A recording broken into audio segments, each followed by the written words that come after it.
Izay kosa no mahakasika ny pejy politika lafim-baovao hafa tanteraka indray. Niverina tamin'ny laoniny herin'aratra teto Antananarivo sy manodidina androany. Raha toa tapaka izany omaly tontolo andro noho ny fahataran'ny solika izay mamatsy ny milina mpamokatra herin'aratra eto an-toerana. Saingy mbola hisy fiantraikany 3 andro eo ny famatsiana rano eo amin'ny resaka fahatarana izay.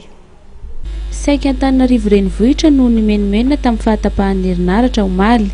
Tsy Antananarivo irery ihany nefa no niaran'ny fahatapahan'ny herin'aratra izany, fa tapaka ihany koa ny faritra manodidina toy miarinarivo, analavory ary Antsirabe noho ny fahatarana famatsiana solika mamatsy ny milina mpamokatra herin'aratra raha nambaran'ny tompon'andraikitra ny seraseran'ny Jirama feno randrianarson.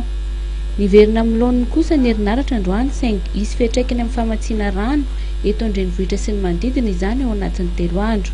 Izany hoe hisy faritra tsy ahazo rano eto an-drenivohitra mandritra ny 3 andro. Faritra maro eto an-drenivohitra sy ny manodidina mantsy no mila surpression raha nambaran'ny tompon'andraikitra ny Jirama kanefa tapaka nandritra ny fahataran'ny famatsiana solika.